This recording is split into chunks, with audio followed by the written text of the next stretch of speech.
السلام عليكم ورحمة الله وبركاته. طب بالصالة ثالث الإعداد. إن شاء الله النهاردة هناخد درس المناخ والنبات الطبيعي في العالم. تعالوا نشوف إيه هو الإقليم المناخي.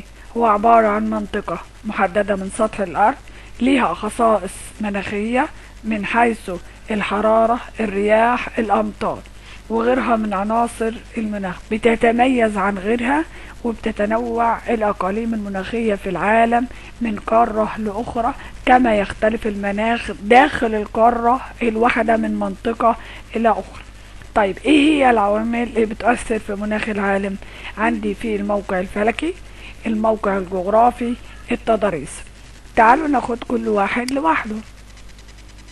لما نيجي نتكلم عن الموقع الفلكي، عايزين نعرف ازاي بيأثر في مناخ العالم.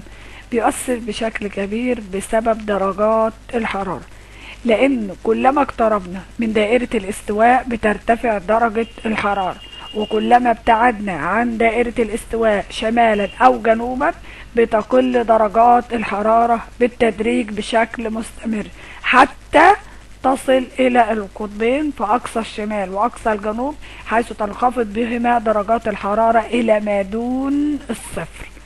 يبقى هنا الموقع الفلكي اللي هو الخاص بدوائر العرض، لأن احنا اتفقنا من سنة أولى إن دوائر العرض هي اللي بتحدد الأقاليم المناخية على سطح الأرض. طيب الموقع الجغرافي، ازاي بيأثر الموقع الجغرافي على المناخ؟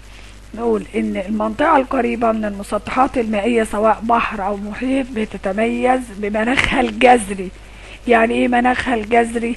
اعتدال درجات الحرارة على مدار العام، وبتتميز بسقوط الامطار اكتر من المناطق الداخلية، وذلك بسبب هبوب الرياح المحملة بالبخار الآتية من المسطحات المائية، حيث تتأثر أيضا في المناخ بسبب الكتل اليابسة أو الجبلية القريبة اللي بتهب منها الرياح الجافة.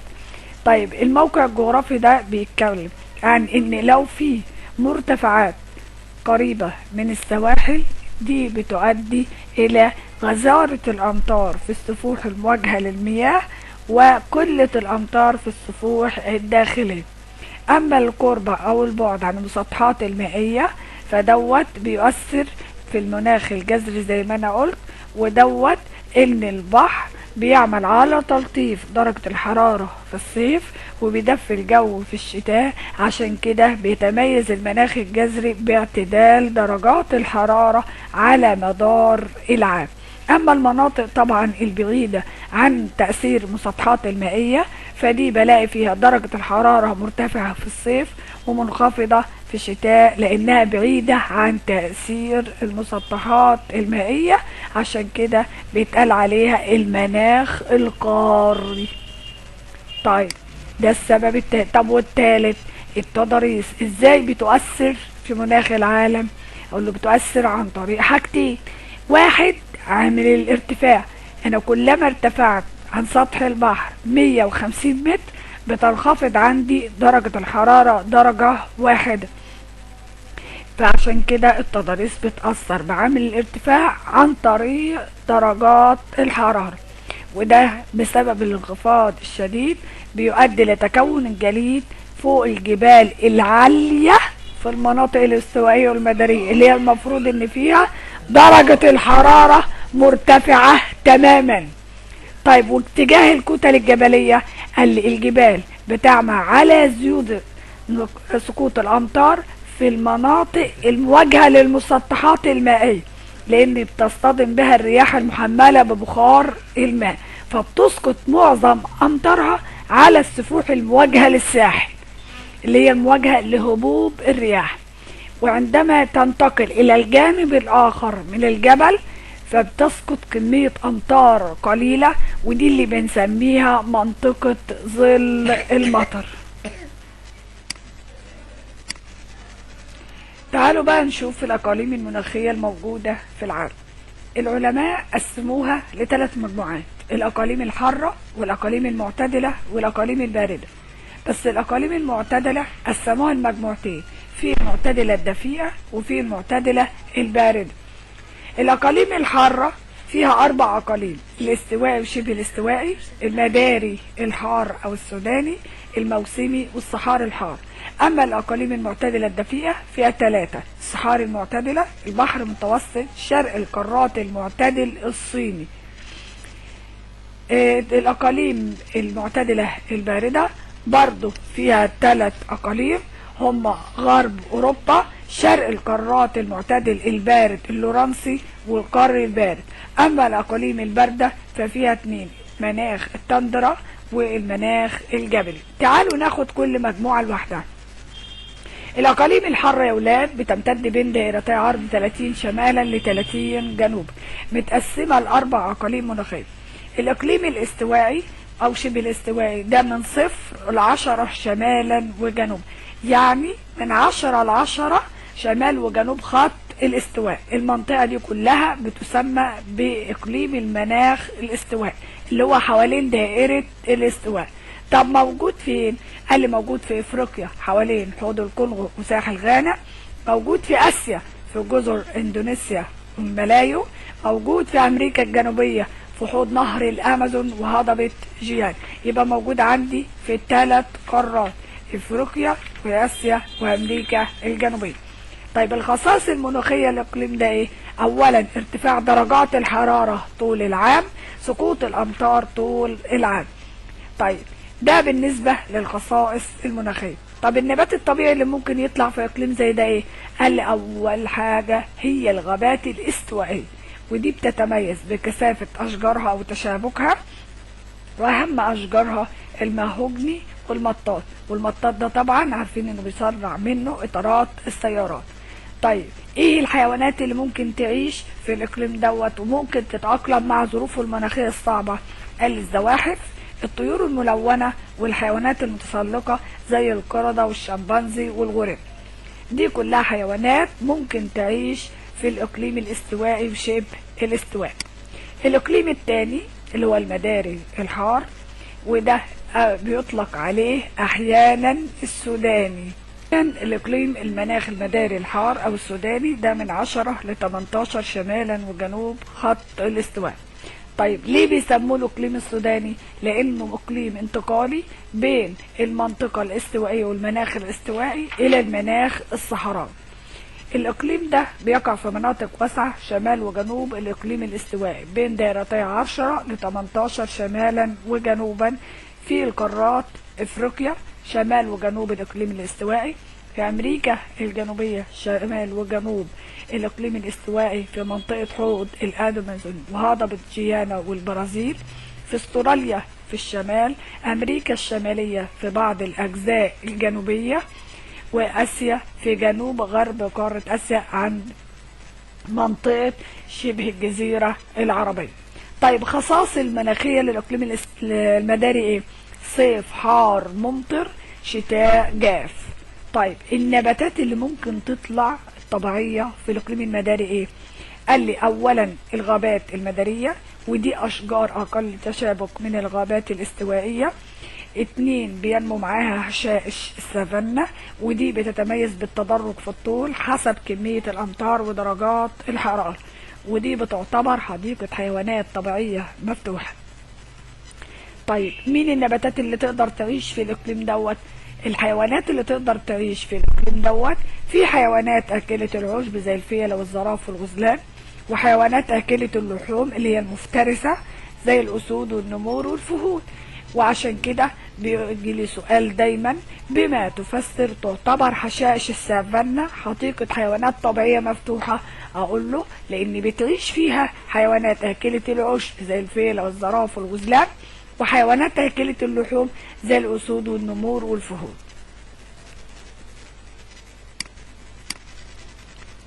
طيب نيجي للاقليم الموسمي. الاقليم ده يا ولاد بيختلف عن باقي الاقاليم التانية. ليه؟ هو له مكان جغرافي لكن ملوش امتداد فلكي زي الاقاليم التانية. الاقليم ده موجود فين؟ قال لي موجود في قارة اسيا، في الهند وشبه الهند الصينية يعني جنوب الصين، موجود في استراليا شمال القارة، موجود في افريقيا في هضبة اثيوبيا وجزيرة مدغشقر. وده السبب في ان هضبة اثيوبيا بتعد المنبع الصيفي لنهر النيل، لان الاقليم الموسمي بيمطر اكتر في فصل الصيف.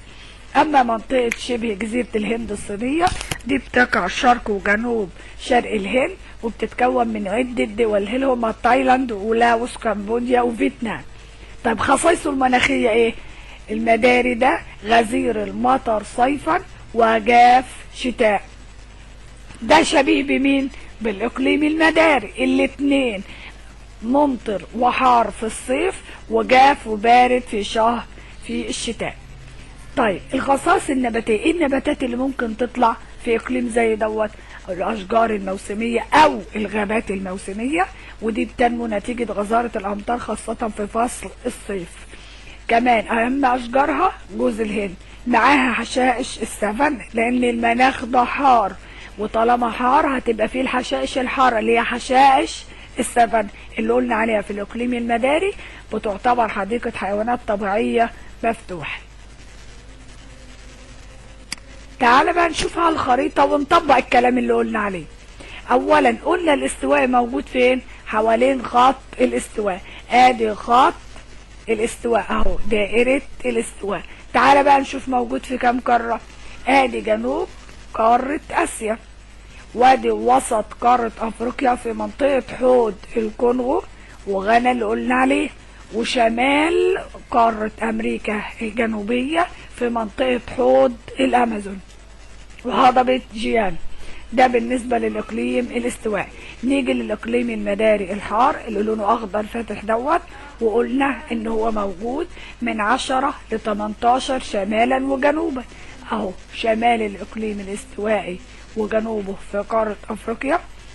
هنا جنوب الاقليم الاستوائي في شمال قارة استراليا، موجود في منطقة شبه الجزيرة العربية، موجود عندي في الجزء الجنوبي الغربي من امريكا الشمالية، موجود في شمال وجنوب خط الاستواء في منطقة هضبة جيانا ومعاها هضبة البرازيل. طيب الاقليم الموسمي قلنا اهو في جنوب شرق الصين والهند اللي هي شبه جزيرة الهند الصينية، موجود في شمال قارة استراليا، موجود في منطقة الحبشة ومعاها جزيرة مدغشقر وجزء من الساحل الجنوبي الشرقي لهضبة أمريكا الشمالية وجزء بسيط جدا من شرق قارة أمريكا الجنوبية. ده بالنسبة للأقاليم الحارة ووجودها في القارات اللي موجودة فيها. طيب نيجي بقى للإقليم الصحراوي وشبه الصحراوي الحار. الإقليم ده ممتد من 18 ل 30 شمال وجنوب خط الاستواء. الإقليم ده موجود فين؟ أولا في قارة أفريقيا في الصحراء الكبرى بشمال القارة، وصحراء ناميبيا، وصحراء كالهاري في جنوب القارة. في آسيا موجود في شبه الجزيرة العربية، أمريكا الشمالية في صحراء أريزونا، أمريكا الجنوبية في صحراء أتاكاما، في استراليا في غرب استراليا. كل ده الإقليم الصحراوي موجود عندي في 5 قارات. طيب خصائصه ايه؟ قال لي ارتفاع الحرارة الشديد في فصل الصيف خاصة بالنهار، انخفاض درجات الحرارة شتاء خاصة في الليل، وندرة الأمطار يعني ممكن تقعد 3-4 سنين ما تمطرش ولا نقطة، وتيجي مرة واحدة مطر فجائي يغرق الدنيا على هيئة سيول. طيب ايه هي النباتات اللي ممكن تستحمل الظروف المناخية الصعبة دي؟ قال لي اولا النباتات الشوكية زي الصبار والتين الشوكي لان لها اشجار عريضة بتخزن فيها المية في فترات الجفاف، واشجار النخيل اللي بيبقى ليها جذور طويلة بتصل بيها الى اعماق الارض لتصل للمياه الجوفية. طيب ايه الحيوانات اللي ممكن تعيش في الاقليم الصحاري الحارة؟ الزواحف، الغزلان، وثعرب الصحراء. دول الحيوانات والإبل اللي هي الجمال، دي هي الحيوانات اللي تقدر تتأقلم مع الظروف المناخية الصعبة للإقليم الصحراوي. اهو شايفين الجزء الاصفر ده هو الاقليم الصحراوي. ادي صحراء اريزونا، صحراء اتاكاما، الصحراء الكبرى، صحراء كالهاري، الصحراء الغربية لاستراليا وشبه الجزيرة العربية. ده بالنسبة للصحاري الحارة، ده بالنسبة للأقاليم الحارة. طيب تعالوا بقى، ده بالنسبة للجزء الأول من الدرس. إن شاء الله هنكمل الجزء الثاني وارفعه لكم على القناة، واتمنى تفهموه. لو في أي حاجة عرفوني في التعليقات، واللي لسه بيدخل القناة لأول مرة يشترك في القناة ويفعل الجرس عشان يوصله كل جديد إن شاء الله.